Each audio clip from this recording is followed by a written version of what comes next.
If I could get everybody to find their seats and sign in, please.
Are there any changes or additions to the agenda?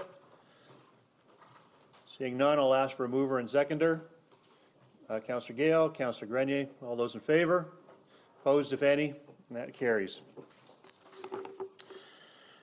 Tonight we'll consider the recommendations from the Ontario Ombudsman's report. In advance of that, I'd like to apologize wholeheartedly and unreservedly to Bill Sawchuk and Preston Haskell for the actions taken by the Niagara region on December 7th, 2017. Both Niagara region staff and council take this situation very seriously. We strongly believe that the freedom of the press plays an integral role in Canadian democracy.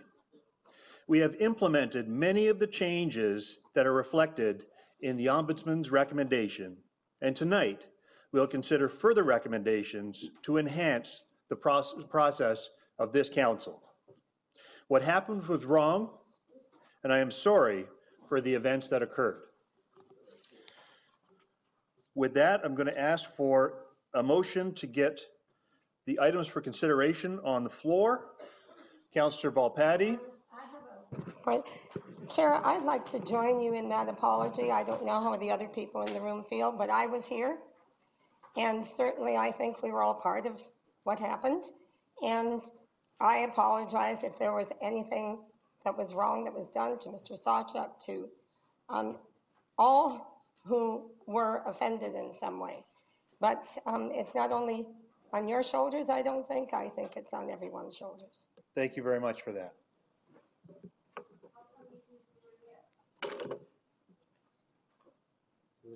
I'll give anybody else a chance to speak if they would like to.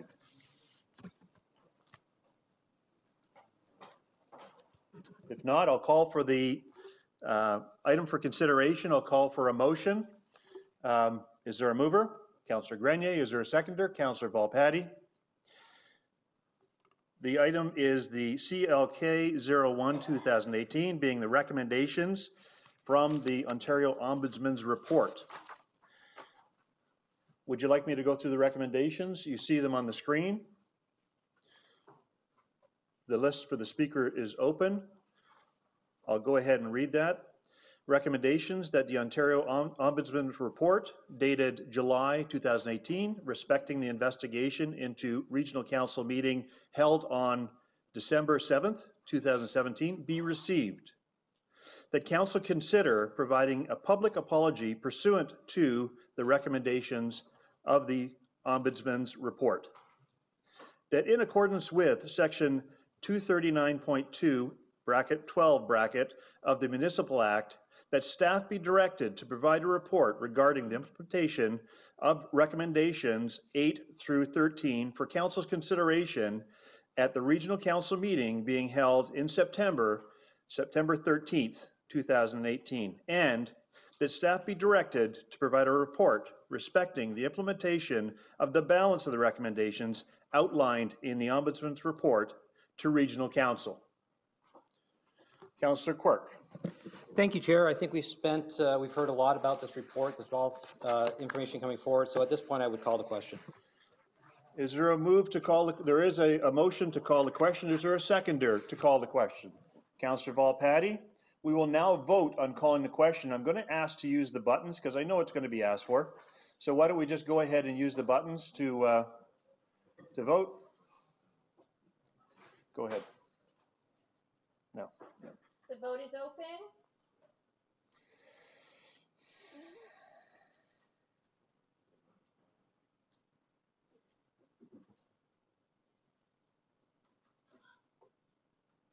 No. Okay, we'll continue with the speakers list. Please put that back up. Councillor Quirk, you still have the floor. I have nothing further to add to the report, Councillor. Okay. Councillor Grenier.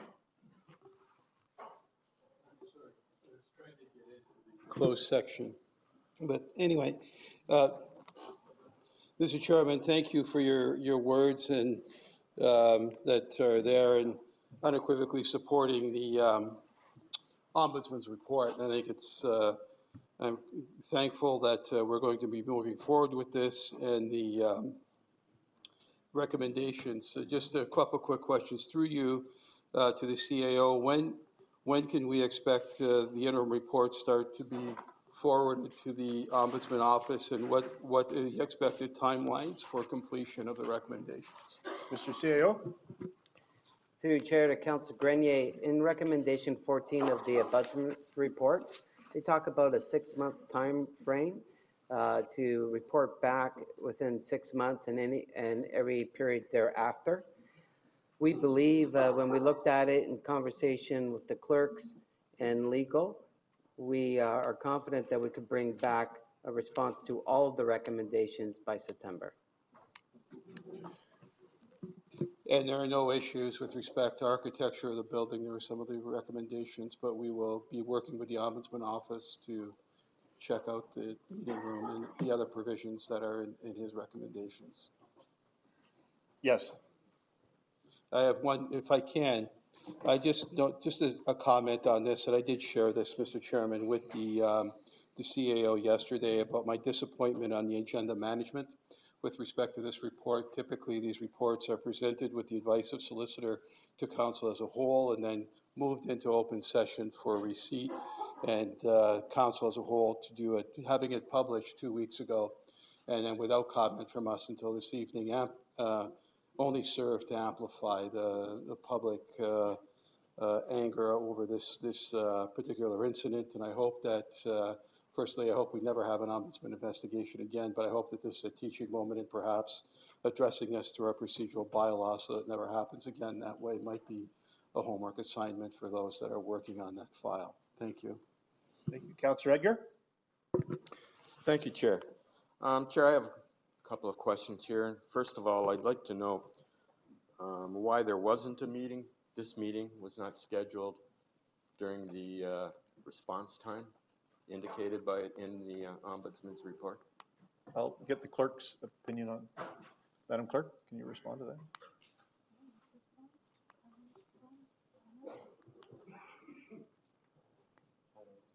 In other words, I'm wondering why we didn't respond as a council within the allotted time indicated. Okay, I got it. Thank you. Mr. CAO? Through your chair to Councillor Edgar, what we got was the notification from the Ombudsman's office that those councillors who wish to review the draft report would sign an undertaking.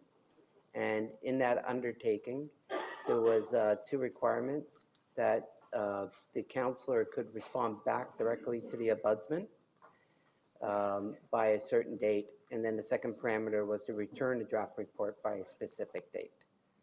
And so that was then administered by the clerk's department. So even though we had outside legal representation, they didn't recommend that we respond as a council during this time period that was reserved for this? Mr. CO? Through your chair to Councillor Edgar, our external counsel did say that if anybody would like to submit their comments directly to external counsel, they would collate the responses and then submit them on our behalf. That, through you, Chair, that's not really an answer to my question. My question is, why didn't we, as a council, respond? Mr. CO?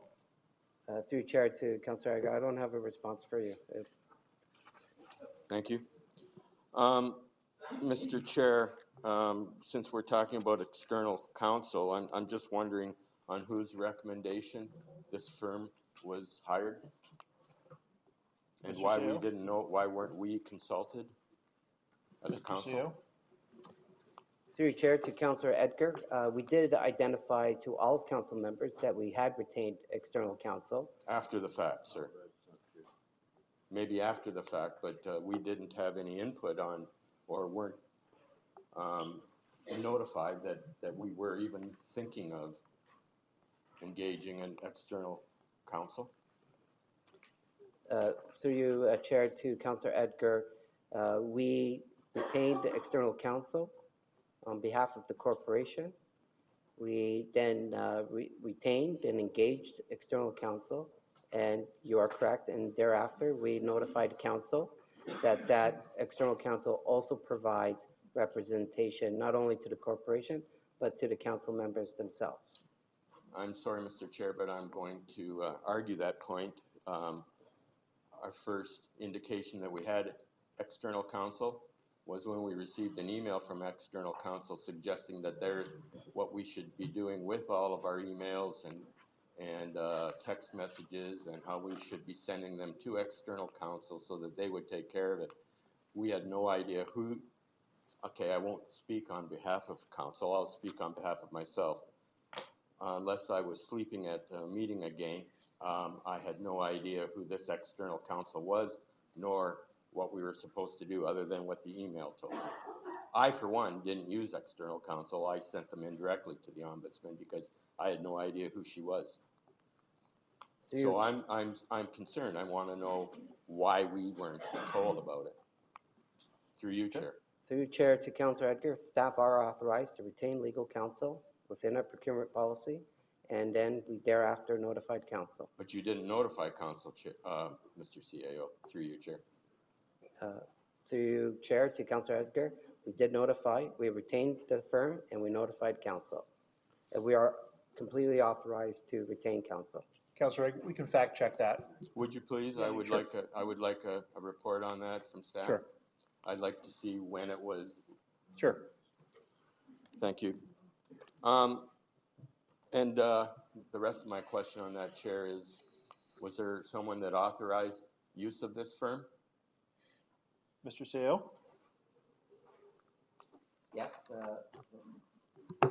Through chair to Councillor Edgar, yes, staff authorized and Staff, meaning our legal staff, said that this be a good company to use? through your chair to Councillor Edgar, I won't characterize it that way, but how I will characterize it, we chose external counsel, and then our legal counsel then prepared and drafted and agreed upon an engagement letter. Through you, Chair, to whoever wishes to answer this question, what was the contract worth? Just, do we have the? Through you, Chair, to Councillor Edgar. So there was an exchange of rates. Our internal counsel then negotiated those rates for a corporate government public sector rate. And so that was within the engagement letter. It's not a retainer, but it was an hourly rate. So it was in the engagement letter. That's another word for contract, is it? For you, Yes. Chair? Yes. When will we see that, Chair? Ms. Gibbs? Through the chair. So for clarification on a couple of points, I was just checking in my email. So I have the email that was sent out to notify council with respect to the retainer of external legal. That was sent on January 4th. And it was sent to all of council and provided the name of the firm and the primary lawyer and their contact information. So I can indicate that did happen on that date. At least I have my copy. The retainer letter and information with respect to the rates or the global costs, certainly we can provide that. I don't have the calculations with me, but we could certainly provide that if that's council direction. Thank you. If that's the case, then I apologize. I don't recall receiving that letter, Chair, but in this case, if we did, maybe I was asleep again. I apologize. No worries. From which budget does that come? Ms. Gibbs? Through the chair, I'm not sure if the CAO can actually answer that. I'm afraid I don't know. Mr. CEO? Through Chair to Councillor Edgar, we typically haven't had experience of ombudsman's reports and retaining of counsel. We would put it in the governance budget line, which manages the integrity commissioner costs or any code of conduct costs in that category for external counsel. Thank you. Who was our contact person with this firm? Would that have been Director Gibbs? Ms. Gibbs?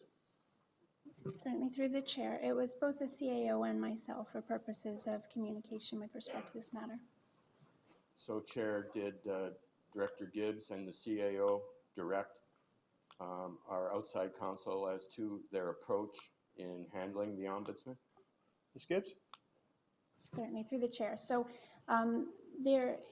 I would note for council, there is an in-camera report provided by external legal to answer some of the questions with respect to their advice and their approach. So that might provide some greater clarity with respect to some of the questions you may have. And I would indicate external counsel weren't able to attend council today, but they would be willing to attend on a subsequent date if that's something that council is interested in with respect to having an opportunity to ask questions of them.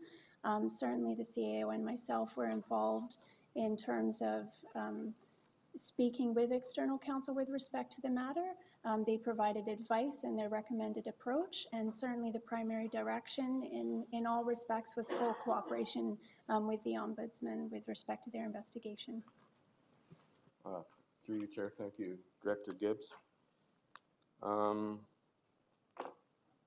That's me. Thank you. Thank you. Councillor Height? Yes, a follow-up through you to the CAO. You mentioned that we are all made aware of the Ombudsman report and we could all pick it up, which I did and a number of us did. But you were included, Chris Carter was included, Rob Dambrose was included, Jason Tammings was included. So not only did council get this, so did staff. And you determined not to have a meeting then, because you received the same information we could have at the same time. Mr. CAO? Through Chair to Councillor Height, there was additional staff who received the report. I asked the Ontario Ombudsman if my corporate leadership team could also receive it, and as long as they signed a notice of undertaking, they were also able to see it. So it was more of staff. But respectfully, Councillor Height, staff do not call council meetings. That is a prerogative of council. So you and the senior staff determined that you shouldn't respond at all to the Ombudsman report, that you should just sit tight and wait for this to come forward? Is that what I'm understanding? Because obviously senior staff saw the same thing I did on or about the 20th of the month of June. Through your chair to Councillor Height, staff that did see the report, we followed the same process that was guided by our external counsel. We responded to our external counsel, who collated the responses and sent it on our behalf. Okay. A follow-up, and I sent you an email the other day, and I haven't had a response. My email to you was questioning which staff, which counselors were involved with the external solicitor. Did you have a meeting? Who was involved with them to have them be so adversarial? Through chair to Councillor Height, I'm not, again, staff provided responses to external counsel, not aware of any councillors who took that opportunity. Do you know? No, I'm not aware if any councillor took the opportunity. We didn't have a meeting. Staff was left to read the report and submit comments directly to our external counsel. Item 14 doesn't show up on the list. Is that because we're looking 6 months down the road through the CAO? Excuse me, item 14 doesn't show up on which list? As a recommendation. They So made it's- 14 recommendations. So number 4 says the balance of recommendations. Which would be the 14. Written apology through to the chair. Are you sending a written apology to the St. Catharines Standard, Mr. Sawchuk, and Mr. Haskell as well? I know you made a public statement tonight, but are you also putting that in writing on behalf of council? That will be council's purview, and I'm quite happy to do it. I've never been afraid to apologize to anybody, and I'm not going to start now. Well, I appreciate that, but you're about 4 months too late. It should have been done months and months ago. I emailed you right after the meeting asking when the response was going to be, the apology, and the email I received from you was at the next meeting, and we're about 10 meetings later. So I think it's appropriate to put it in writing, not just over at, for anyone's listening tonight. It should be in print to them as well.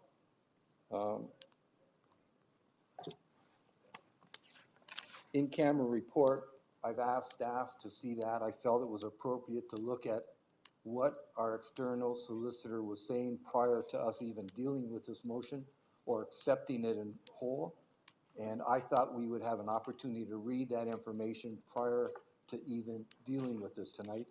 And staff have told me that we couldn't get our hands on it. It's not part of the agenda, yet it was going to be handed out. Why wasn't it included that we could have read it prior to tonight's meeting? Madam Clerk? Director Gibbs? Through the chair. So to the councillor's question, that is in part addressed in the in-camera report. I don't know if Well, we haven't seen the in-camera report, though. That's the issue. Director Gibbs? So Why haven't we seen that in-camera report on a normal evening? One second, Councillor. Yeah, The okay. Councillor was trying to respond. So I believe that the in-camera report was available to council and is available to council as a part of the addenda and the information that was issued prior to the council meeting. I'm not sure if the clerk can further speak to that. Well, then, if I may, I'll sit down for a minute, take a look at it, and like an opportunity to speak again. Because Sure. I didn't see it. When I opened up my laptop, it wasn't included Okay. as a document unless it was added in the last few hours. Madam Clerk, do you want to confirm that it's there? Through you, Chair. The notification email went out at 5 to 12 this morning, saying that the addendum had been posted and it was included as part of that. I've been out of the house since before 12, and I came right here after. So I'm going to take a look at it. I'd like an opportunity to speak after. Sure. Thank you. Councillor Timms? Well, thank you, Mr. Chairman. Just trying to understand the motion here that as it splits up a number of the recommendations. It suggests that we'll have a report on September 13th for recommendations 8 through 13. Yes? And then the balance sometime without stating any kind of date on the balance.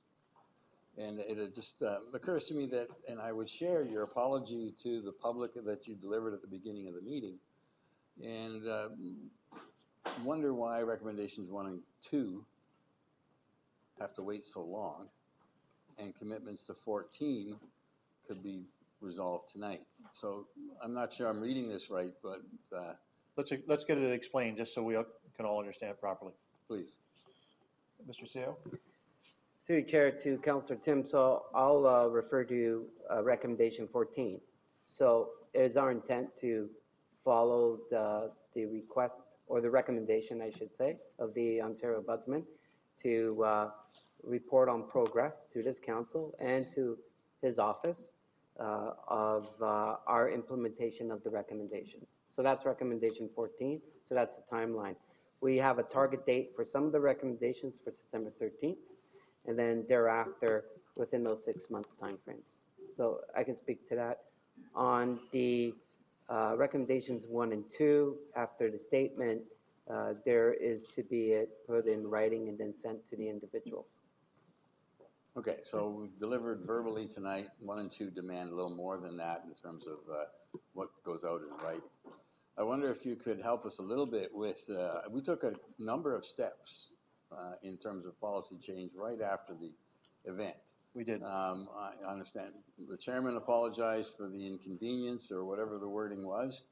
I guess it wasn't good enough, but it was an attempt, I think, at the time.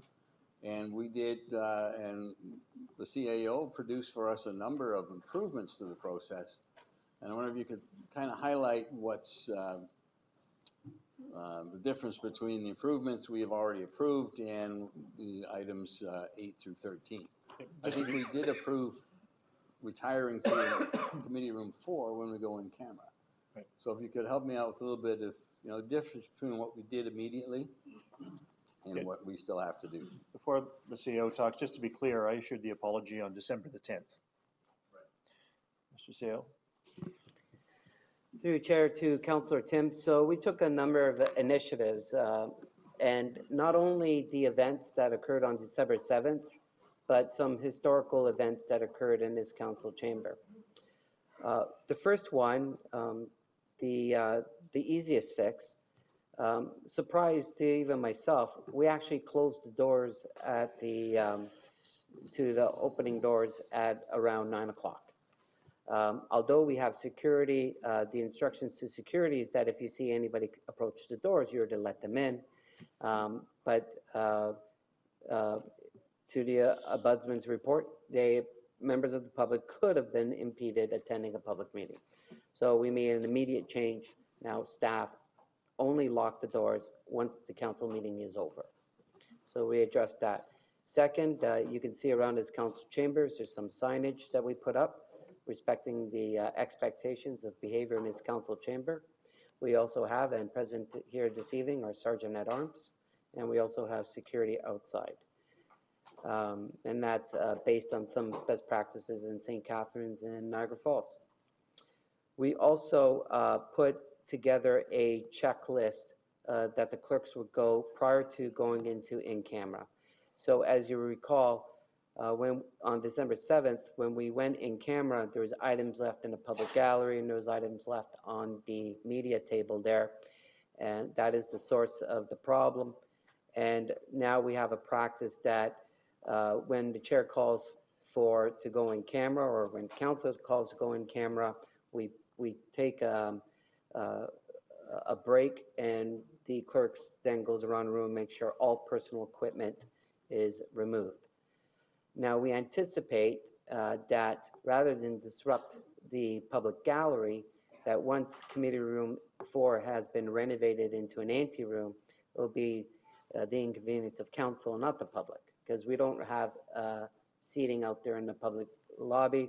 So then once council determines that they go in camera, we would then proceed into committee room 4, and the general manager, Chris Carter, is working with our facilities team to make that happen. Some policy changes. We did develop a policy change of the expectation of behavior in the council chambers and actually anywhere on our properties. And we put that out. We put it to the Ignite leadership team of that new policy on expected behavior and the response to expected behavior or disruptive behavior. We further put those changes into the procedural bylaw. And amongst those changes in the procedural bylaw is the expectation of behavior, how to deal with disruptive behavior. We will be putting to council the ombudsman's asked for definition of what appropriate behavior is. We plan to do that, and there's a suggestion to use the Region of Waterloo's language. And then we also put together a media relations policy. The media relations policy is to provide a conduit for the media and staff if there is a concern of the media, who is at the best approach and how to get their grievance resolved, and vice versa if we feel we have an issue with the media. So we put together a media relations policy. And that has also gone to staff. We also put together, and we referenced it in the report, but we put together a security task force team. There was actually a security task force team that had been assembled before.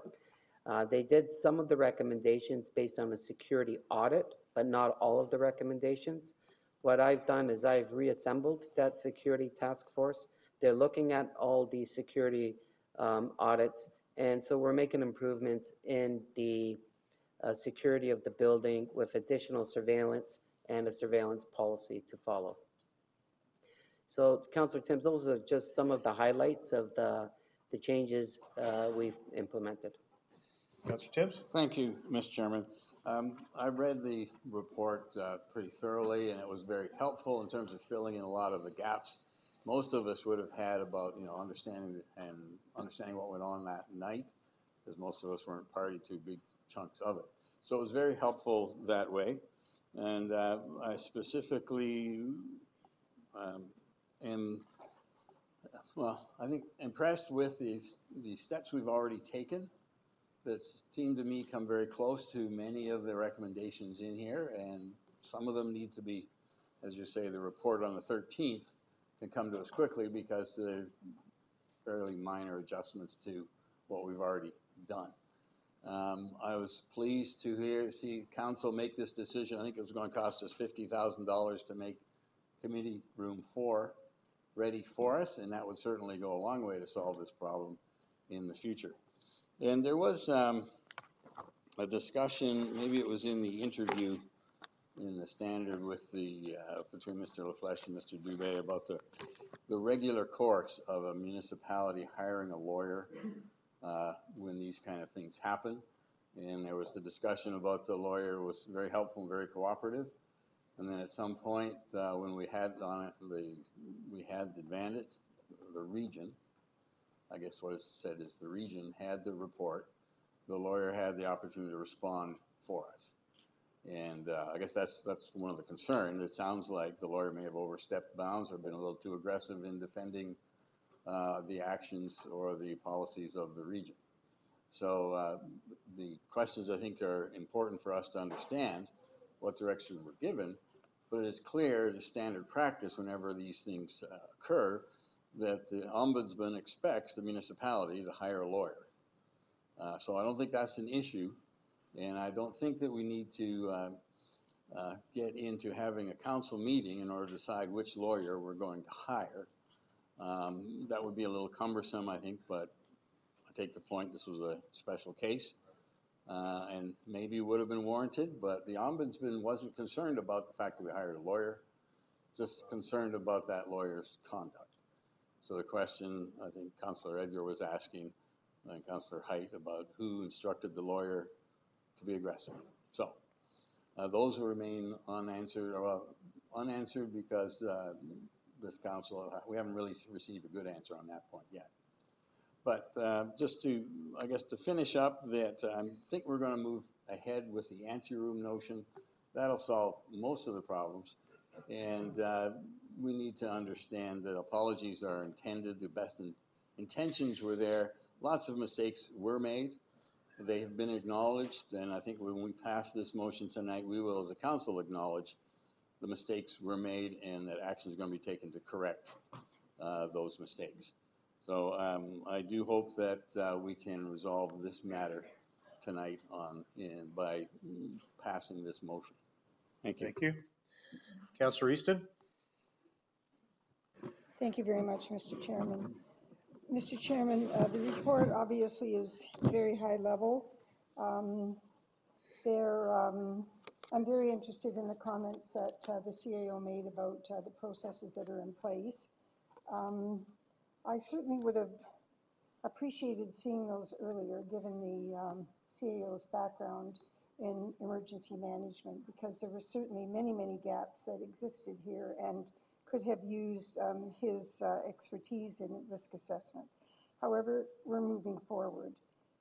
Mr. Chairman, this report aside, through you to Mr. D'Angelo, how will council perform in the future if there is another incident that has nothing to do with today's incident, but another critical incident, I'm going to refer to it, where we may have to move from this room? In your estimation, does this report cover that at all? Do the changes that have been made in policy make it clear who does what we should be doing and what we should not be doing in that regard? Do I understand your question to be what improvements have we made so that if the same thing happened again, how would it be different? Specifically, council's conduct. Thank you. Through the chair to Councillor Easton. So the policy does address, it's, I would say, having written policies throughout my career, it's tough to plan for every scenario, but you do your best. And so I would submit that in the new policy that we have, and if I may, respectfully, I'm going to preface it that when I arrived here, I did identify significant corporate policy gaps. And my reports to this council is that one of my priorities is the policy gaps. And there's several throughout the organization. So having said that, this brought this policy to the forefront, the December 7th incident. We separated from an emergency to a non-emergency, conduct of council during an emergency, conduct outside of an emergency. And if you drill into the non-emergency, the onus is with the responsibility of, I have roles and responsibilities, the clerk has roles and responsibilities, and council themselves have roles and responsibilities. So the responsibilities of the CAO and the clerk are clearly defined in that policy, and it's that us to provide advice to council. So for example, in the event that we would find a recording, whether purposely or not purposely, and we found it in council chambers, we would ask council to stop the meeting, formally stop the meeting, and deal with the matter. And then you would have to then, we'd advise council, okay, now we've dealt with the matter, now let's formally go back into session. And that is one of the things that the ombudsman identified, that when we went into in camera, we didn't do it appropriately because we had a couple of circumstances that intervened that. So to answer your question directly, yes, we've made policy improvements to help the conduct of council where it is the onus upon staff to provide advice to council. Thank you very much, Mr. Chairman. And Mr. D'Angelo, through the chair to you, I want to advise you that I spoke in my comments to the Ombudsman's office about the expertise that you have and how important it would have been for that expertise to have been applied much earlier. As it is, Mr. Chairman, we have staff who had not been on board here for very long, having to deal with a situation where really no relevant policy existed. I'm not so concerned about a recorder.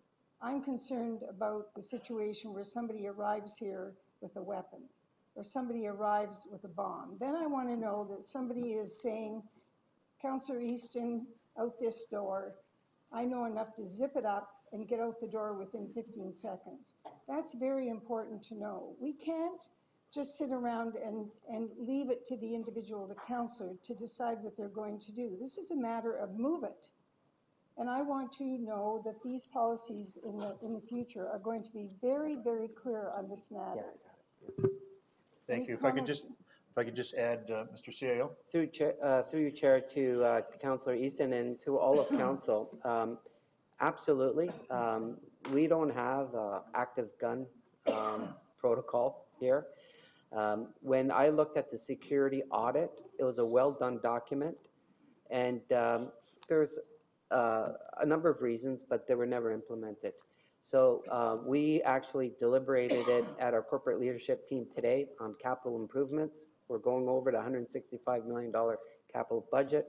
One of the items we're talking about is the improvements to this chamber and this building to deal with violent or active gun or those type of scenarios with PA systems, security systems, door systems. So we are looking at that. It's going into our security task force team. And then when we present the budget, we'll be explaining that rationale. Okay, thank you very much. Mr. Chairman, I have another comment. This item is not on the agenda, but it is directly related to this issue, and that is the involvement that the CAO and others had with Mr. Godfrey. My question to you, Mr. Chairman, is this, and I want to be very clear, I only want a yes or no answer because I don't want to have to go in camera. This to me, is a bellwether on what the attitude was in terms of the media. So was there any internal discussion or any response at all on our behalf by you in regard to this judgment that was taken? I need you to explain that just a little bit more. Okay, I didn't understand. The CAO and others met with Mr. Godfrey. We do not have the exact information about everything that went on. To me, this is a bellwether in terms of an attitude that existed between this corporation and the media. So I believe that it has both a direct and indirect implication. So I just need to know whether there was any action taken by you or any discussion by you with anybody. I'm not going to name any names because I don't want to go in camera. Did you talk about this? Have you addressed this on behalf of council? This issue? Absolutely not. Okay. The issue with Mr. Godfrey. The meeting with Mr. Godfrey. Have you had any discussions with anybody on behalf of council in terms of protecting our reputation? No. Thank you. Absolutely not. Okay. Mr. Chairman, I have one more comment. Just further to that, I meet with all media, Yes. including the new owner of Metroland Media. I've met with them as well. So this is not something that's unique.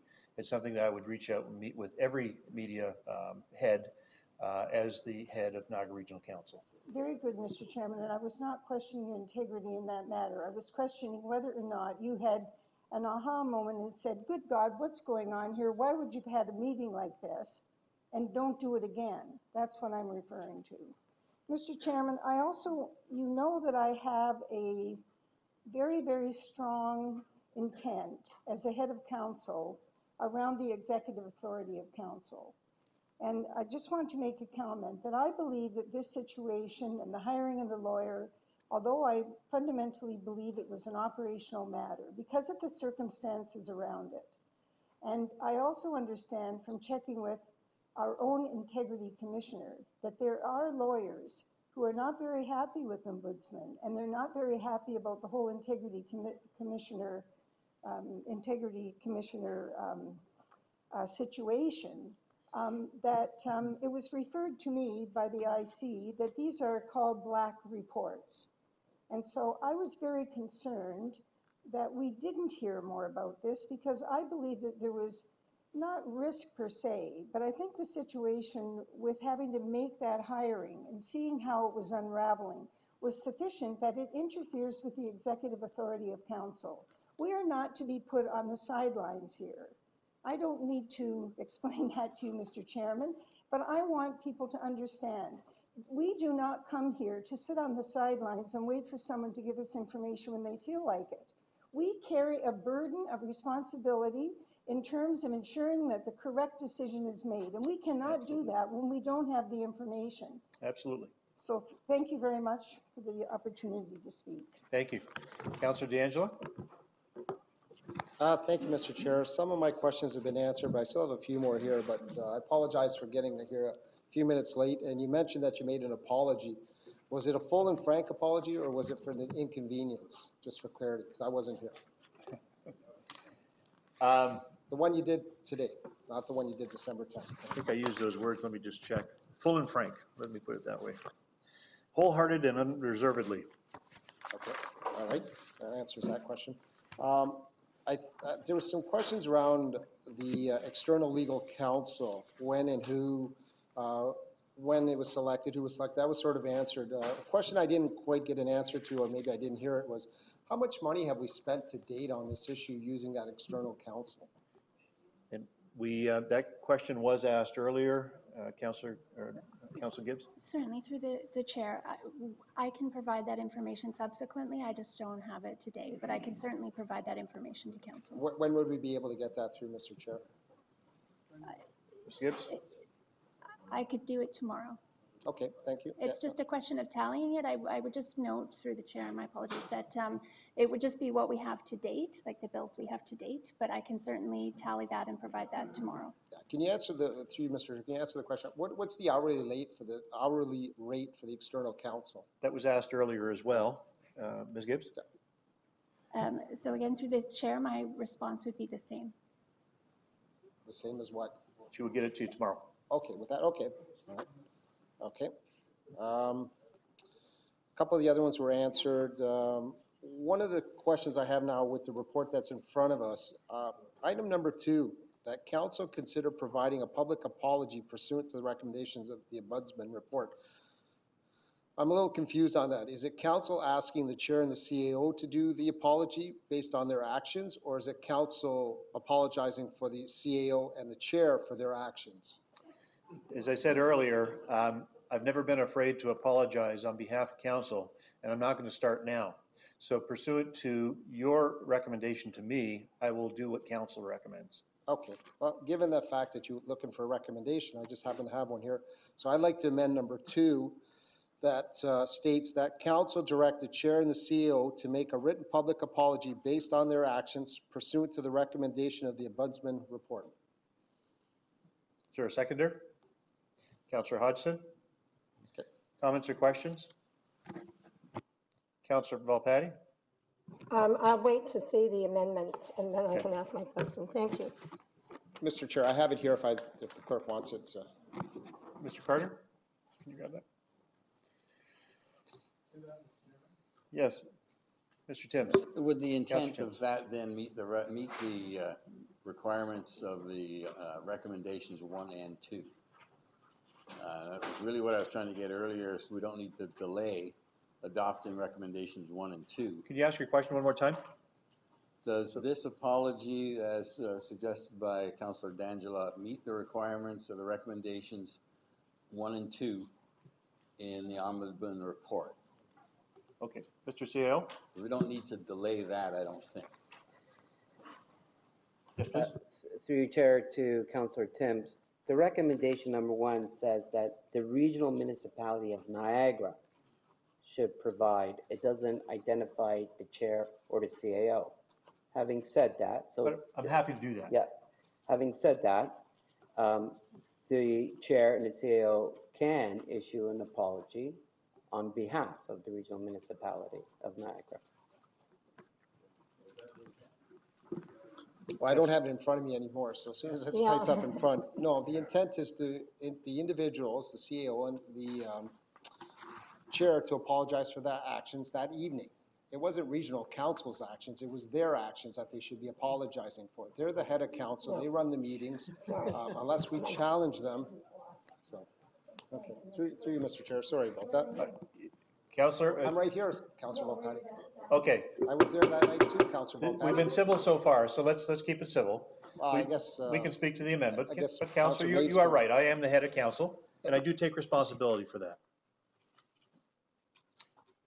Councillor Timms, I believe you still have the floor, but I think the CAO is responding. Did you finish your response? Okay. Councillor, yes. Thank you, Mr. Chairman. Yeah, Quickly as we can. I believe I had the floor on the amendment. Yes, correct. I think that's what we're talking. So I just, if you could repeat the answer, We're not clear yet. Councilor's amendment is asking for a direct from the two individuals. The recommendation is that council or the corporation, can we do that tonight? Rather than, as the original recommendation is, consider the balance sometime in the future. So 1 and 2 is basically the apology. Absolutely. Thank you very much. Councillor Maves? Yeah, I'd like to see the motion too, but Are we closer? All right, it's just seconds away, hang on. There we go.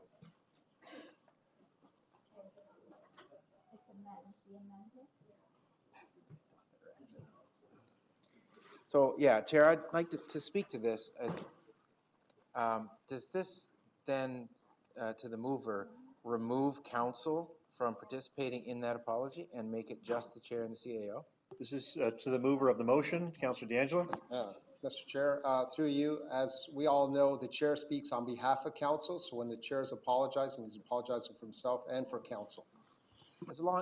So I look at this, Chair, I don't think I would want to support this. Like, if they want to say the chair and the CAO on behalf of the council, I was here that night, there wasn't one person who jumped up and said, no, stop what you're doing. Change your course of action, not one.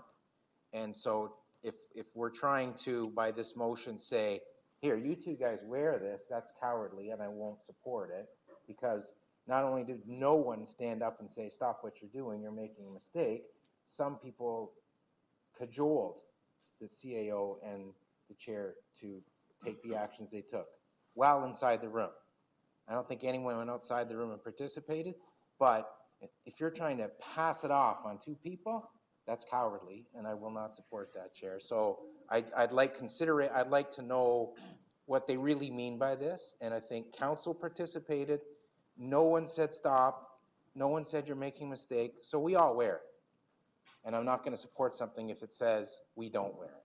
Respectfully, Councillor, I'm happy to. I know you are. I appreciate that. I'm speaking for myself, and I think a lot of my fellow councillors who feel like we didn't say anything. We didn't do anything to change it, so I don't want to slough it off on two guys. I think that's inappropriate. Can we change make to provide? No, I said Councillor Volpatti? And that's my point, and it was my point in the beginning before it was put on the floor. I don't know who wasn't here, but I know most of us were here that evening. Nobody asked them to stop. Nobody said, stop what you're doing, this is not right. I didn't hear anybody else say it. So I think the apology has to be from council as a whole. And I can't support the amendment this way. Thank you, Councillor Volpatti, but as head of council, I take responsibility for what happens in chambers, and I'm happy to stand in the front of that. I will never shirk my responsibility as a leader. Councillor Kemp? I certainly appreciate that, Chair, but I feel I'm as much to blame as anyone else that was here. I do not shirk my responsibilities either. The apology, I feel, has to come from me too, not just me, but from the whole of council. It was all of us, in my opinion, who contributed to this situation, either by acting or not acting. Just the same thing. Thank you. I can't support this. Councillor Campion? Thanks, Chair. I just want to throw this out to the mover and seconder of this amendment. Would they be willing to accept adding after, based on their actions and the actions of council? Would that be a friendly amendment? Yeah, Mr. Chair, I would accept that. That's not a problem. And the seconder also accepts that. Okay. Can we see that, please? Based on the actions and the actions of council.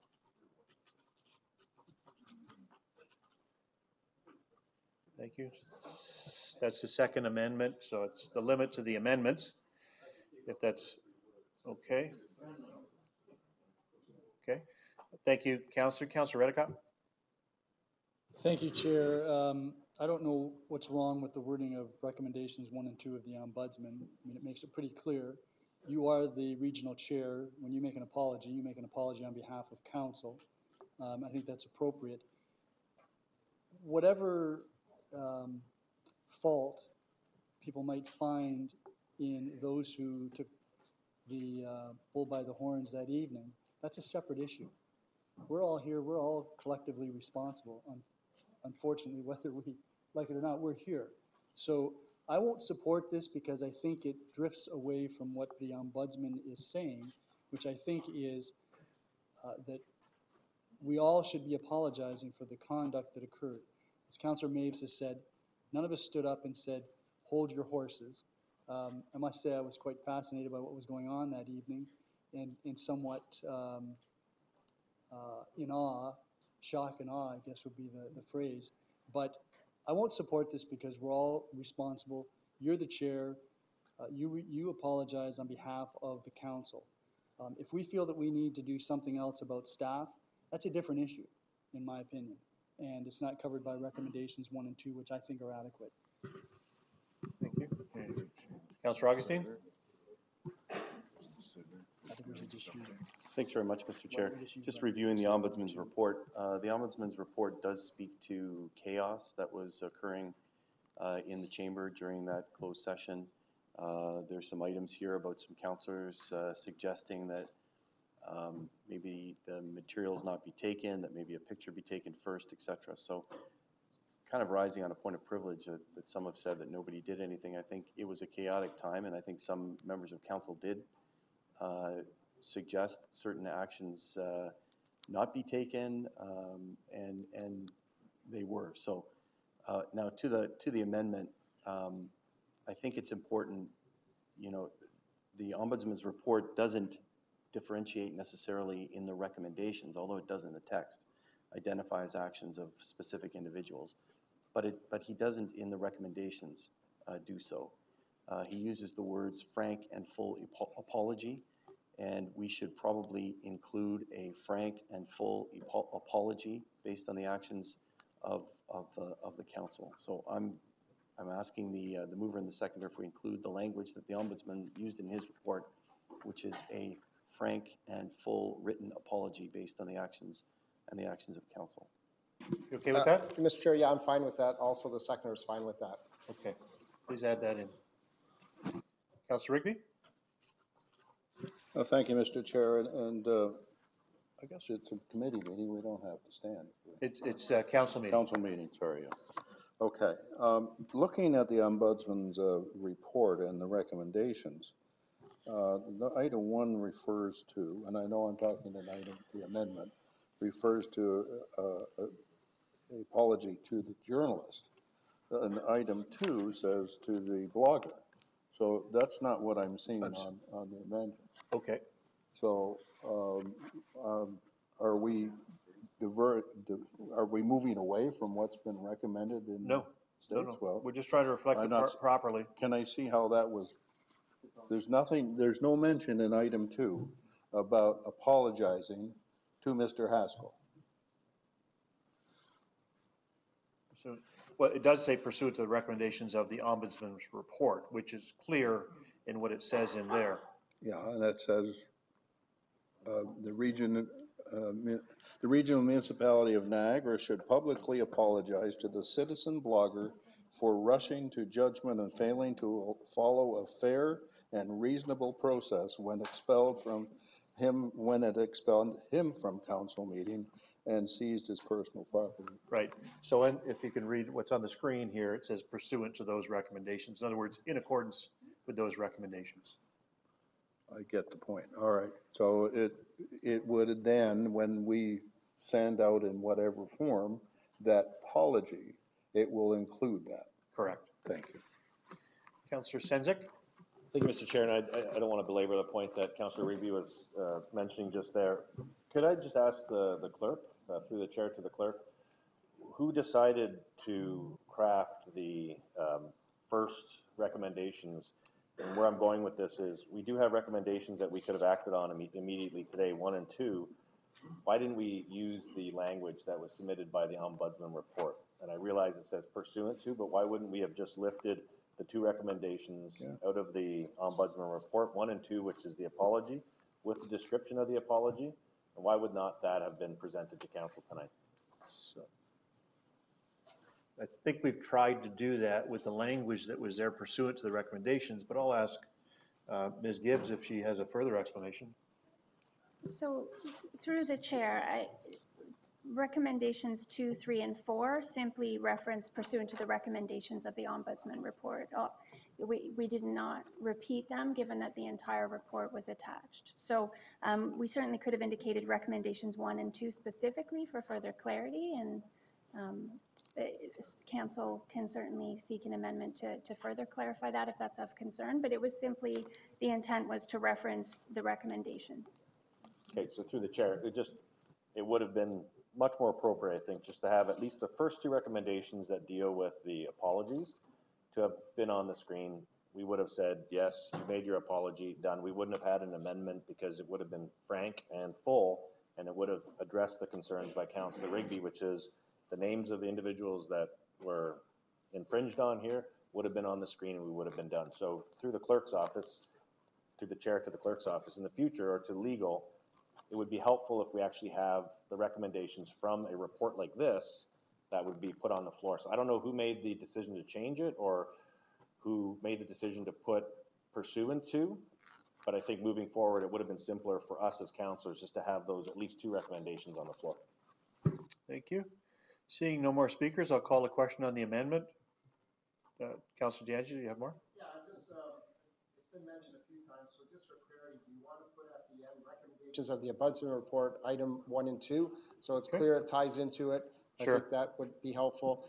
And just one other comment I wanted to make, and I won't speak too much about the incident that evening because it was in closed session, but there was councillors that did shout out different things. And if it's going, I guess lessons learned going into the future, how do you, Mr. Chair, want us handle a councillor when we feel that something is being done inappropriately? Will you recognize us on a point of order? And then at that point in time, we can say, stop doing what you're doing to staff? Is that how you see us moving forward? I think we're going to rely on the policy that we developed to try and address those situations. Mr. CIO?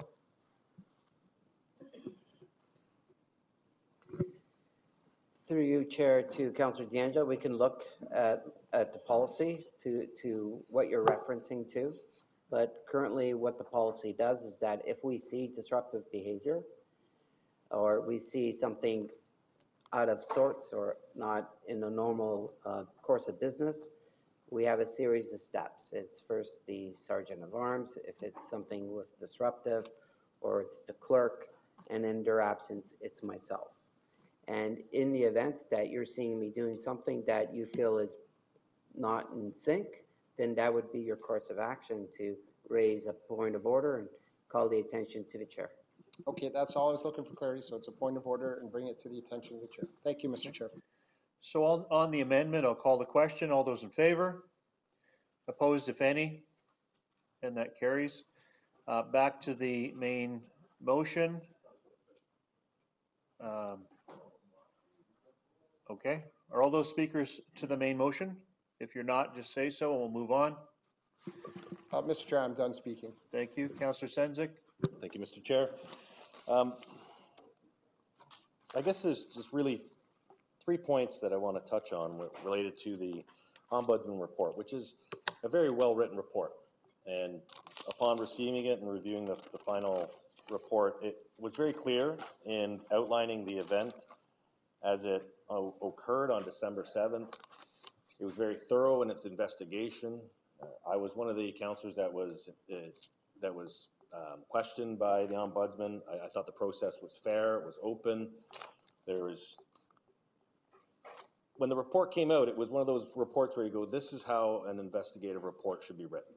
It's fair, there's enough information in it. It seems like they've examined every possibility of what could have transpired on that night. So I don't have an issue with the report. I think it's a very well written report. And I want to say that I think municipalities across Niagara should look at the recommendations, and hopefully us mayors around this table will look at these recommendations and bring them in around the procedures, because I think there's gaps that have been identified through here that I would see at the City of St. Catharines. So this will be a good learning document for all of us, hopefully. The real issue that I think I'm concerned about the most is when it gets to the responses. And when an ombudsman is using words like influenced and challenged our well-established authority, dictate the content of my report. That's where you kind of start to ask a lot more questions. And it's because my interpretation of an ombudsman report is they do have the power to do investigative reporting, but the report comes back and it's a draft and you can question it, but much like an internal audit or an audit for a corporation, you can't change the content of an audit. You can have a management response, but you can't change the content of an audit. Yeah, it's illegal, you can't do it. And yet, using language in here of influencing and trying to change the report is, for me, probably the biggest red flag, because everything else in here makes sense. We made a mistake. There was a lot of mistakes made on December 7th. I get it. I'm not embarrassed by the fact that something happened on December 7th that led to incidences that we can't take back. But we can say sorry. We can apologize for what happened.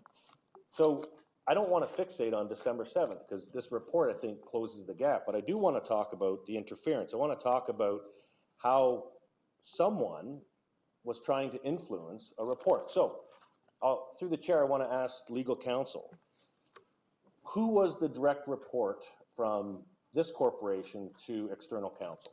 Ms. Gibbs? Through the chair. So as indicated previously, the contact individuals for purposes of this retainer were the CAO and myself. If I may take the liberty of providing some further comment, again, I would refer council to the in-camera report. No, I read that. That's fine. I read that. I'm good with that. I'm good. I'm good with that. So I'm good, and we can talk about that in camera. But where Counselor, I'm going to, I'm through the chair. I'm just looking to establish who was the main contact. That's all. And so it's the CAO and legal. That's it. Can we give Ms. Gibbs a chance to finish? Actually, I've got the floor, so all I'm saying is she's answered the question, which is those are the two individuals, and that's all I was looking for. So when you look at who was influencing the report through to the legal, were you influencing the report, or were you contesting the items that were being reported, or was that external counsel reporting to you that they were contesting what they read in the report? Ms. Gibbs? So through the chair, the process of providing representations is intended for the municipality to provide additional representations or clarifications with respect to the preliminary report. And the ombudsman indicates that themselves. And that would be what external counsel were mandated to do. And that was what they were directed to do. I think some of the commentary relates to the style or in terms of the approach of external legal, but again, I would refer you to the in-camera report and the opportunity for council to review the submissions themselves before they make a judgment in that regard. Because while certainly the ombudsman has expressed a view, I would encourage council to have an opportunity to review the submissions themselves and reach their own conclusions in that regard, because really, I think that's more a question of style of legal counsel in terms of responding. And again, the direction that was provided by the CAO and myself and that external counsel did fulfill was to provide full cooperation to the ombudsman throughout the investigation. And that too is acknowledged in the ombudsman's report. Okay, thank you for the clarification on that, Mr. Chair. Through the chair to legal. Now, how was Norton Rose Fulbright chosen in this case? That was asked earlier. So through the chair, I'd refer that question to the CAO. Mr. CAO? So what I did was I reached out to several colleagues and asked for a recommendation because I had not dealt with a matter of an ombudsman's report before. There was some questions on the ombudsman. If I can take the opportunity to explain. The ombudsman first asked me that the chair wasn't really the regional chair because there was no appointing bylaw. And so I approached the clerk and said, so they're indicating to me that we don't have a regional chair because there was no appointing bylaw for the regional chair. And how did we do it? How did we do it in the past? And so it was, so we did some research and we found that what this council has done and what's done in the past is you voted for the chair, and then at the end of the evening, you had that, the bylaw at the end that confirming bylaw. But then I realized, well, these are questions of legal questions that are beyond my purview. I'm going to need external counsel to use internal counsel who were part of the December 7th events. So I asked some colleagues, and this firm was recommended to me because they had dealt with the ombudsman on other matters for other municipalities, and so I chose them. Okay, thank you, Mr. Chair, for the clarification of CAO. I guess the question is, when you look at the actual resume of the individual who was charged with representing the region, there was very little experience on municipal law, there was very little experience around charter law, and yet that's were the two elements that were the focus of this. Therefore, it would seem maybe that's where some of that friction was coming from. So I don't know if maybe we had the right external counsel or maybe the right person within the firm, but if that was the reason why we begin a black eye, I'd be very concerned about that. Those lawyers, they can get under your skin. So what we'll do, and I appreciate that, but that's why we're asking the questions of why was this firm chose? Because we didn't, by her CV, we don't seem to have gotten a very good lawyer who actually understands municipal law like this. On a point of order. Respectfully, I would ask Councillor Senzik, respectfully, we're talking about an individual who is identified, and I don't think we can make disparaging comments, but I'll leave it at that. We're talking about a professional who's passed the bar. I'm going to maybe ask Donna to give caution to comments made about individuals. Ms. Gibbs? So through the chair, I think the CAO has flagged the issue for council to be mindful with respect to comments made. And again, I would encourage council to review the submissions for themselves before they provide commentary in that regard, because I think truly it's prudent for council to do that. And if council wishes to ask questions of external legal, we can certainly make arrangements to have them attend council as well for that purpose, and that would be what I would suggest. Thank you for that advice. Mr. Chair, just a couple more questions. Who was involved in the meeting with the external counsel regarding the draft document? Can someone list all attendees that would have been a part of that meeting? Ms. Gibbs?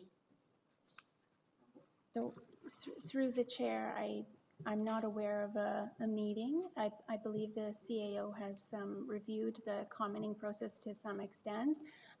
Councillors that received the draft report pursuant to the undertaking were able to provide commentary through external legal or to the Ombudsman directly, and commentary was provided by external legal on behalf of the municipality accordingly, based on the comments received. And so I'll ask the question through to the CAO, through the chair. Was anyone else involved in your discussions with the external counsel related to the draft before it went back to the Ombudsman? Or was it simply yourself? Mr. CAO? It was myself and... Please use your mic. Through chair to Councillor Senzik, it was myself and our internal legal counsel. So through the chair, I just want to clarify, was that a meeting or is that, so you have your internal counsel saying there was no meeting and now you're saying, so we get clarification, was there verified meetings, was there email exchanges? I'll get that for you. Email. Ms. Gibbs? So through the chair, it was primarily through email correspondence, our communications with external legal. There was no meeting. And through the chair to the CAO, was there anyone else on those email exchanges or was it just yourself and the solicitor? Through chair to Councillor Senzik, it was myself, our internal counsel, our external counsel, and also representatives of the firm also that were joined with her. Jennifer Teskey, I think there was a Lynn O'Brien, and a Catherine Ma. And Chair, I'll just have one more question because I know I'm over the 10-minute mark. I guess this goes to either legal or the clerks. Why would we not have had a full meeting with external counsel, receiving the draft report before the final report was presented? We went over that earlier, but we can go over it again. Oh. So, through the chair to Councillor Sendzik, the instructions from the ombudsman was that those who chose to sign the undertaking were to review it and then provide comments back to the ombudsman. What we did was we asked if those individuals choose, they could send it to our external counsel who would collaborate it and send it. So we're simply following the instructions of the ombudsman. So through you to, I guess, one more questions. Yeah, you're at 12 minutes, so. Pertaining to the, I'll ask one more and then wrap it up.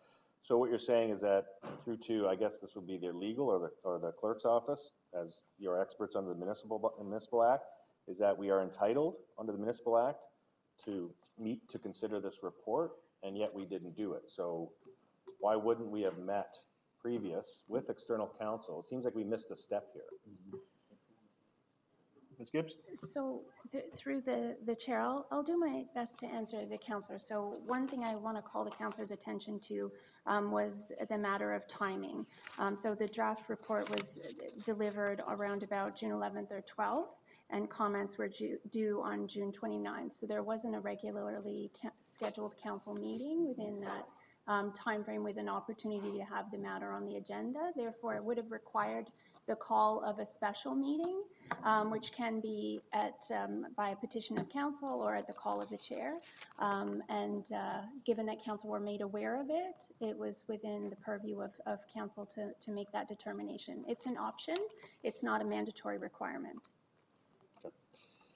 Like I reiterated, it's a great report. There's a lot of recommendations in here, but there's areas of concern that needs much further investigation.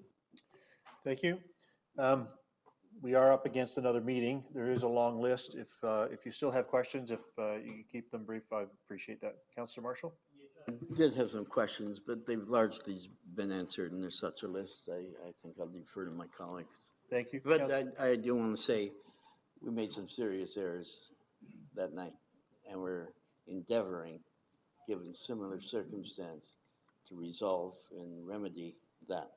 And we are guilty and should apologize if we don't have policies in place or don't have the right people to make policies for an organization of our size.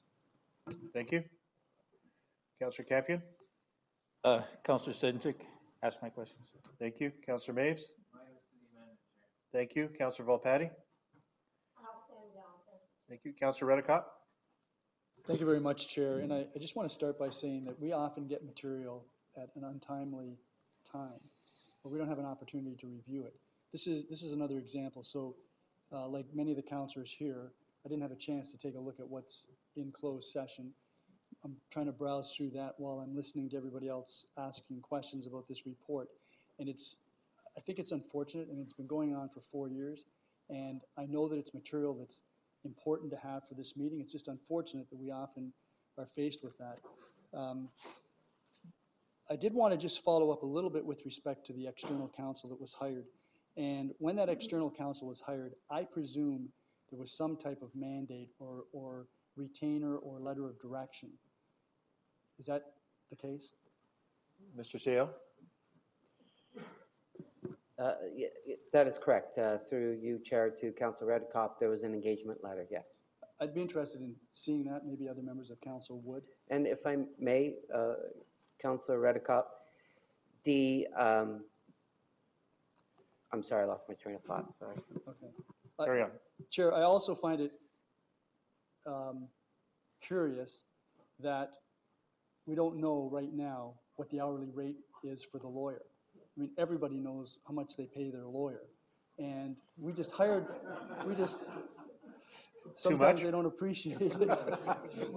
I can't believe that we would have hired somebody and not know how much that is. I think what we heard was it was negotiated by Ms. Gibbs and that she is going to have it for you tomorrow. So we have another meeting shortly. Yeah. If we can get that before then, it sounded like there's a retainer that says how much per hour. It sounds like there's some invoices that were sent. You add those up. So I would think that that's something that might be available later. Let me ask this council evening. if she can do that. It's, through the chair, it's certainly possible. It's very much dependent on the time available in between the meetings, but it's. Sure.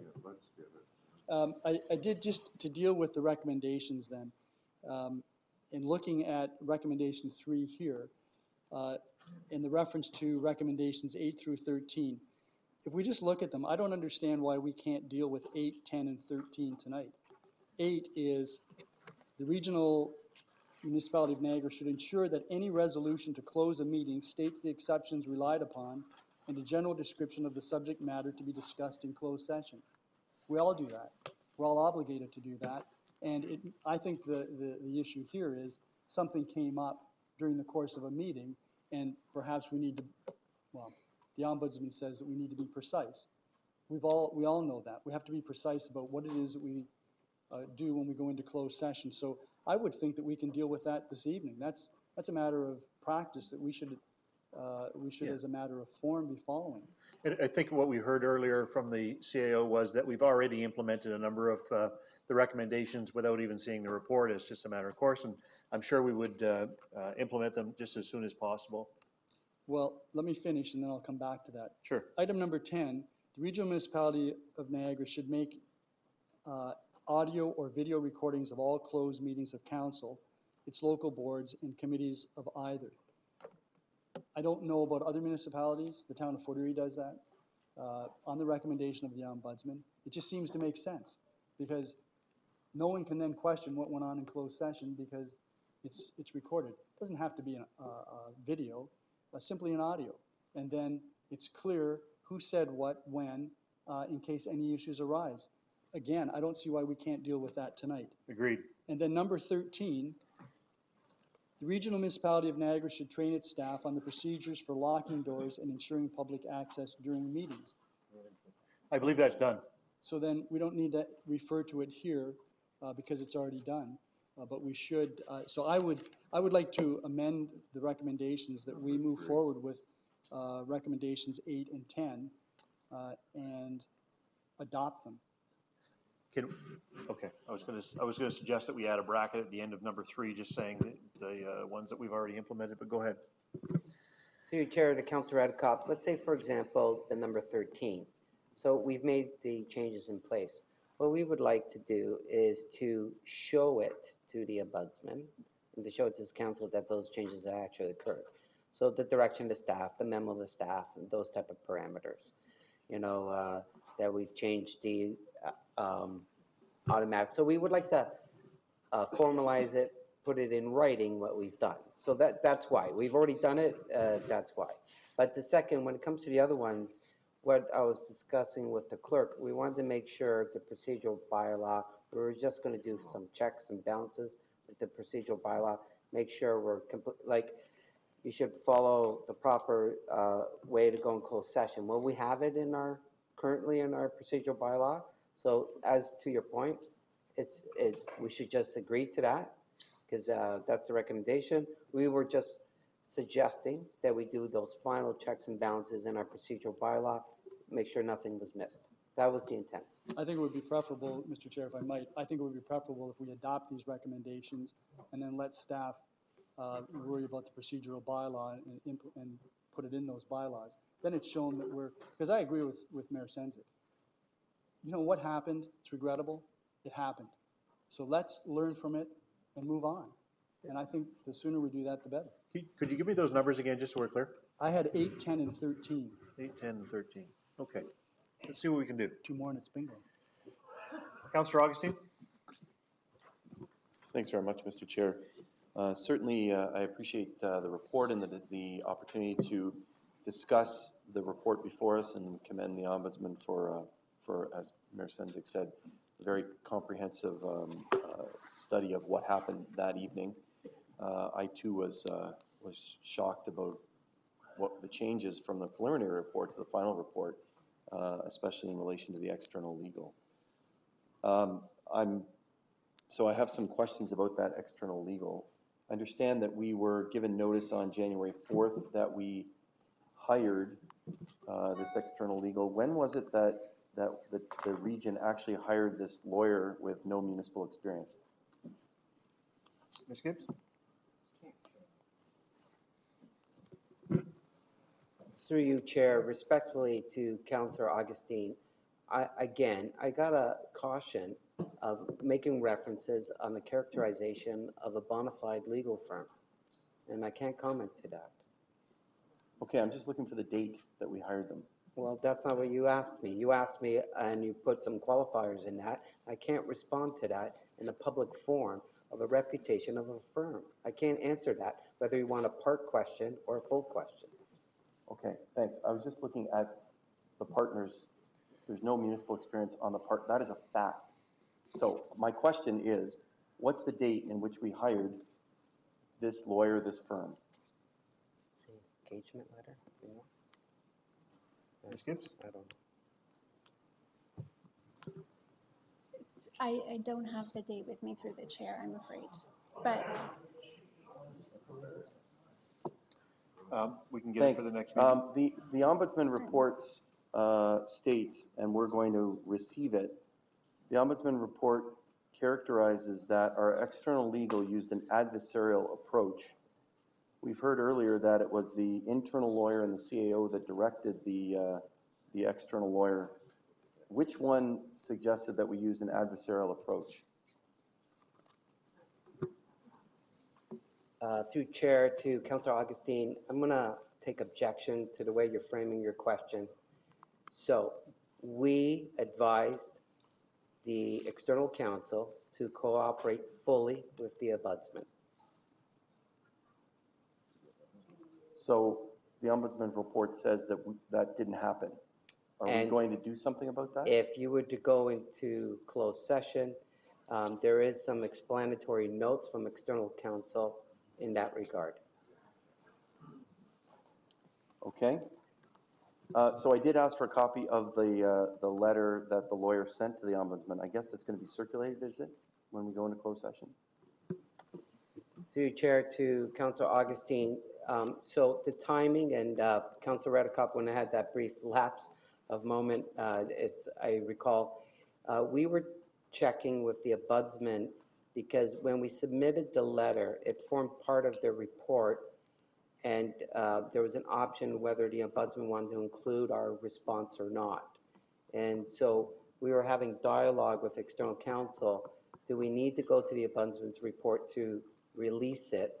However, you are permissible to speak about it in camera. So we're going to get a copy in closed session? Do we have a copy?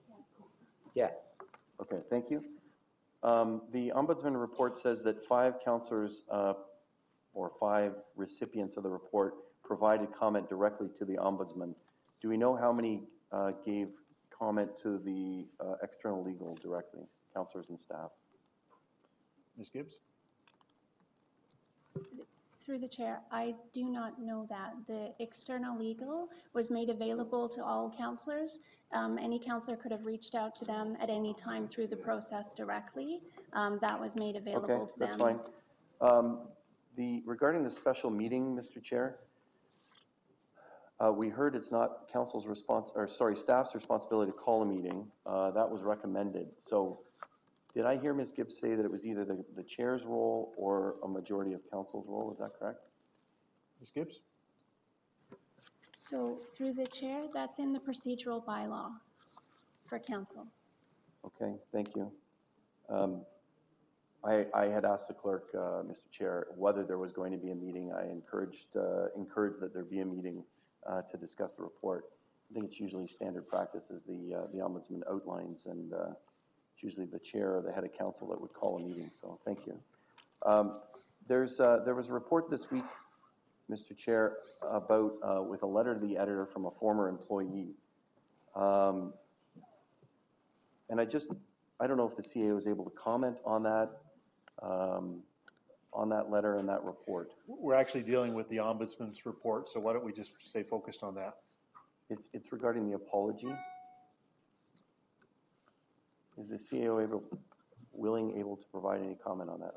He may say no. I'm not familiar with the report you're referring to, the newspaper report, so it's I think the I'd just letter- like to focus on the report. It's the letter to the editor, and there was an article in a newspaper. So I didn't read it, I'm sorry. okay, the CAO. No, I'm sorry, I'm not familiar with it. If we could just stay focused on the report, on the business on the floor, that'd be great. I'm asking the CAO if he has any comment on that. Are you familiar with it? Through you, Chair, to Councillor Augustine. So I don't, it's a former staffer. I don't know what information he provided with the media. Okay. He didn't communicate it with me. Okay. Okay. He didn't communicate with you before putting it in? What he told the media, he did not communicate with me.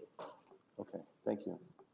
I'm pleased that we do have a full apologies here. I'm pleased that Councillor Redekop put in the amendments that was I was going to suggest as well. I look forward to receiving that external legal. Thank you. Councillor Rigby? Thank you, Mr. Chair. And I just want to comment on the report itself. I think it was very thorough. And in fact, the parts of the report that were outlined that we were present in this chamber, I thought were extremely accurate as to what was happening, and I went on, and I can verify that Mr. Haskell did leave before we went in camera, because I watched him walk along there, because I was standing and we were having a discussion over a recommendation or motion that put us into camera. So I happened to see him walk out. So I apologize. I should have defended you when that happened, but I didn't really know, and that's the part we didn't know, what was happening out there. And I have to trust that what the Ombudsman has brought forward was as accurate as what he brought inside. So I do appreciate that. Mr. Chair, just I'll be very quick, but I think many of us have received numerous emails asking us to fire everybody and sanction yourself and a number of other things. And there are times, and when you start to say there's a problem and we need to fix it. I have to go back to the report because that's what we're talking about. And in the report and the recommendation, I don't recall where there was any penalty indicated. Am I correct on that assumption? So let me just expand on that just a little bit, because when I first talked to the Ombudsman after the complaints were submitted, the first words out of his mouth were, "This is not going to be a name, shame, and blame game. This is a process to help you improve your procedures and your bylaws and your guidelines." And I said, "Thank you very much, and I'll be pleased to work with you in any way I can." Okay, so what you're telling me is that I'm correct in my assumption that there was no penalty recommended either before or no interference by our outside counsel. Correct.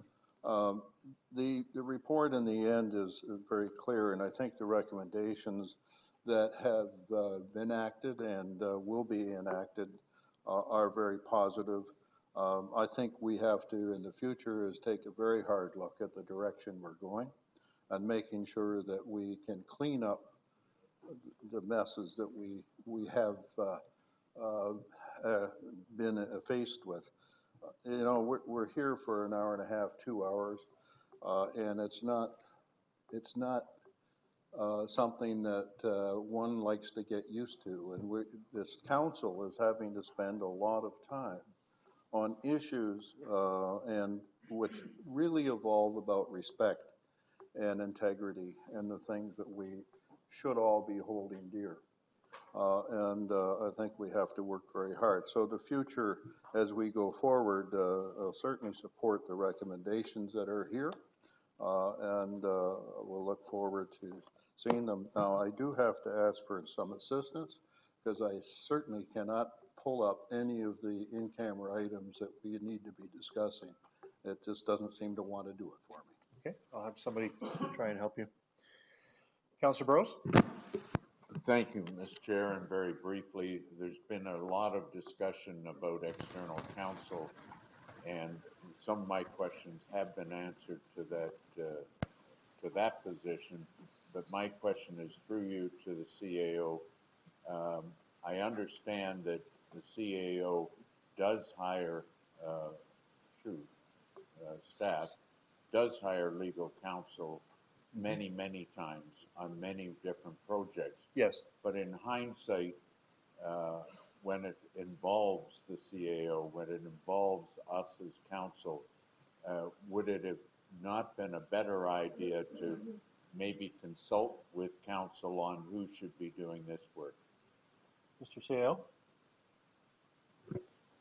Through Chair to Councillor Burrows, that's good advice, it's good wisdom. We didn't have a formal meeting for me to do that.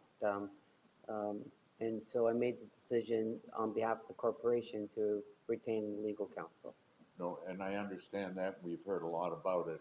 It's only in hindsight. Correct. And that was my point. Thank you. So with that, there's no more speakers. I'm sure a recorded vote's going to be required, so I'm going to... Point of order, Chair. Yes? What are we doing with 8, 10, and 13? 8, 10, 13. Oh, good. Our clerk has prepared something just for that.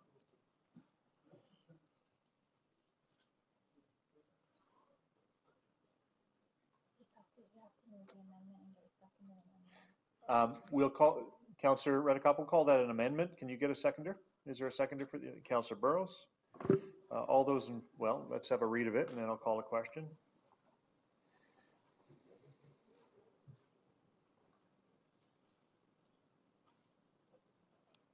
So it's number 3. On a point of order, are we dealing with legal as well tonight? Or are we just dealing with the recommendations tonight and we'll deal with a legal issue later because we have part of this in camera? So what's on the floor right now is the motion before you. Mr. Through the chair, point of order? Yeah. If I may. Would it be possible to deal with the in-camera prior to voting on this, just in case there would be an amendment that would come out of there that we could add to this motion? Through you, Chair, it would certainly be within Council's purview to go ahead and defer consideration of this until after the closed session. We have done that in the past on other matters. If I can ask for that consideration. So we're in the middle of an amendment, and we need to get agreement on the amendment that's before us before we move on to other business. Okay, I'll call a question on the amendment. All those in favor? Opposed, if any? And that carries. Councillor Sendzik, you would like to... Motion to defer until after we get the in-camera discussion on the legal matter. Seconder, Councillor Joyner. I'll call a question on going in camera. All those in favor? Opposed, if any? And that carries. Thank you. So thank you to the gallery. You've been most patient and cooperative. I appreciate you in Point of doing order, that. Chair. And we'll... Chair, point of order. I'm sorry. Yes. Just because we're now trying to be very clear. We voted to defer it till after closed session. We actually do need a motion to go into closed session to consider Oh, it. So, okay. So we've deferred it until after closed session. Motion to go into closed session. Councillor Rigby, Councillor Edgar. All those in favor? Yes. Before we vote on this, are we running afoul of one of the recommendations in the report that we just adopted? It doesn't really specify why we're going into closed session. It was solicitor-client privilege. It's on the screen. So we are going into closed session. I'll say it out loud. We're going to closed session to discuss a matter of solicitor-client privilege, a memorandum from external legal counsel containing containing legal advice respecting the Ontario Ombudsman. So it's on the screen before us, if you didn't hear me. I'll call the question on going in closed session. All those in favor? Opposed, if any? And that carries. Thank you.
the information provided regarding the costing of the lawyer, is that in open session also? That was provided in closed session. Is that a number that we could I use think it in- needs to be validated, so again, council has asked us for until tomorrow to get Okay, the proper yeah. figures. Thank you, Mr. Chair. So to be clear, Chair, that information is confidential. I'll let council.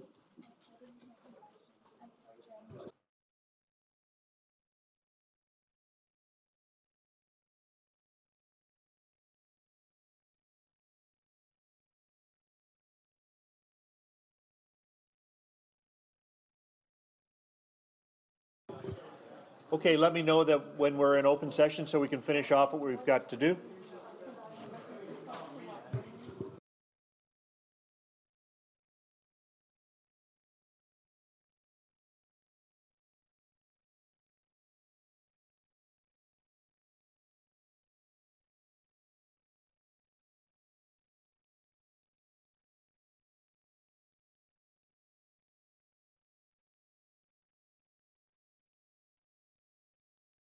Okay, do I read that?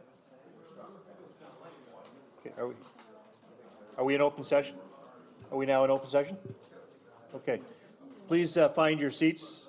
If we could just wrap up the meeting that we've got going. Chair. Okay.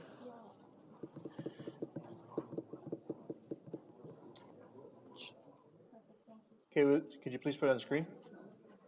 Chris, behind you. Okay, we have a motion on the screen. Councillor Hyde. We have a motion on the screen representing the confidential, excuse me.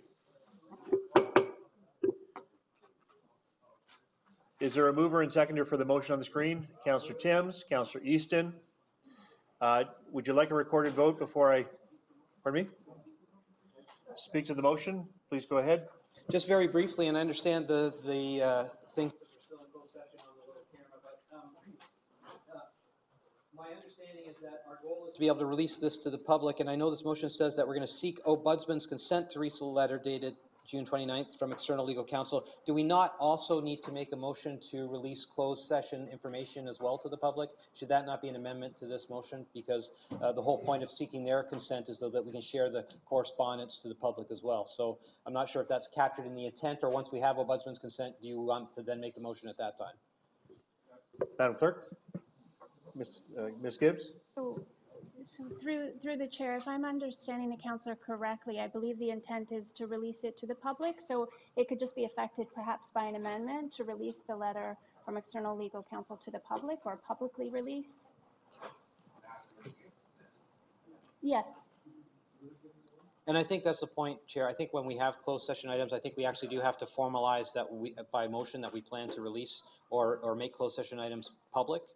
And I think we want to make sure that the public understands that it is our intention to release the letter that was provided to the Ombudsman, the letter that caused some of the language in the Ombudsman's report, and that it's very clear that we have no problems as a council releasing that to the public because of our own internal view of the fact that that correspondence was mischaracterized by the Ombudsman, and our goal is to get the Ombudsman's consent and then publicly release it. So I'm happy to support the motion. Thank you. Councillor Sendzik? If I can, building on what Councillor Quirk was saying, can we also have for release the letter for the information from Norton Rose Fulbright that was included in our in-camera? So it's not just the Ombudsman letter dated June 29th, but it's also the information that was provided. I don't see why the public shouldn't have an opportunity to review what Norton Rose Fulbright sent to us, or sent through legal counsel. Ms. Gibbs? There's nothing in here that would be privileged and confidential. Well, so through the chair, the memo does in fact contain their legal advice. So certainly council can consider, it's council's privilege. They can consider disclosing it. I don't know if they've had the opportunity to discuss that and the implications of that, but that is something that council can consider. I don't know if they want to receive some advice with respect to that, but that would have to be in camera, and unfortunately we have a timing We just came out of in concern. camera. I don't think there's anything in here that would be counter to what we discussed in camera, including the advice that was provided. So I would hope that council would release this as well. I'll call the question on the motion before us. Sir, hold on. All those in favor? So I made an amendment to So, include this. I didn't see Councillor Sensik get a seconder to his amendment. I was hoping to speak to the amendment. Sorry, Chair. Yeah, we have a seconder right here. Okay. Is there an amendment? Go ahead. We got it.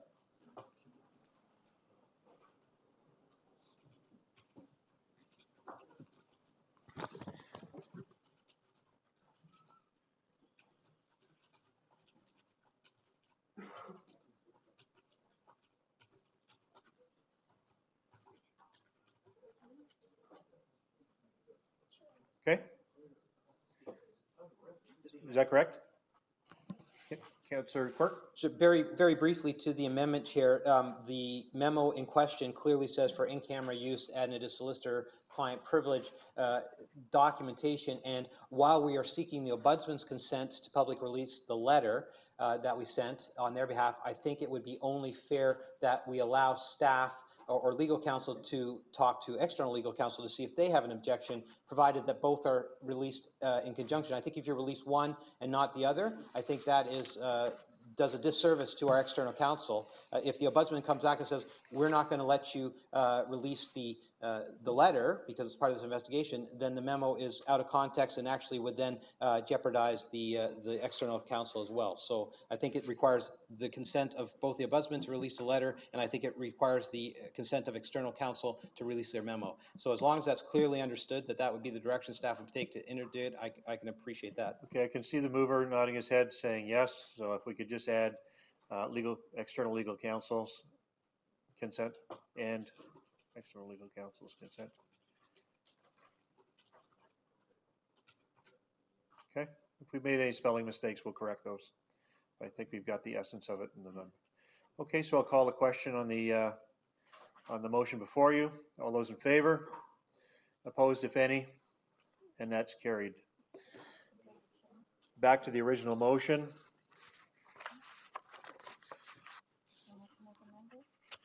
The original motion as amended. We've had a fulsome discussion on that. We've been through the speakers list. I'll call the question. All those in favor? Opposed, if any? And that carried. Thank you very much. I believe that takes us to the end of our agenda. Confirming bill, I'll ask for a motion to, for Councillor Burrows, Councillor Campion, all those in favor? And that's carried. Thank you very much for your patience and your time, and those of us, those who have just joined us, we've just finished the 4:30 to 6:30 meeting, so if you could give us 5 minutes for a recess. Chair? Yes. Point of order, sir. We have to call the next meeting to order before 7 o'clock and then take a recess. We have to do that, otherwise we don't come together before then. All right, good point. I'll call the meeting to order, the council meeting of today, of July 26th to order. Chair, point of order. You didn't adjourn the previous meeting. I thought, you guys are so picky. Okay, I'd like to call the 4:30 to 6:30 meeting adjourned. There's no need for motion. That said, I'll call the council meeting of Thursday, July 26th. Call it in order. And before we start any further business, I'll call a 5-minute recess so that we can catch. Sorry? How about 13 minutes? We'll start at 6:45. Oh, no, sorry, 8 minutes. We'll start at 6:45.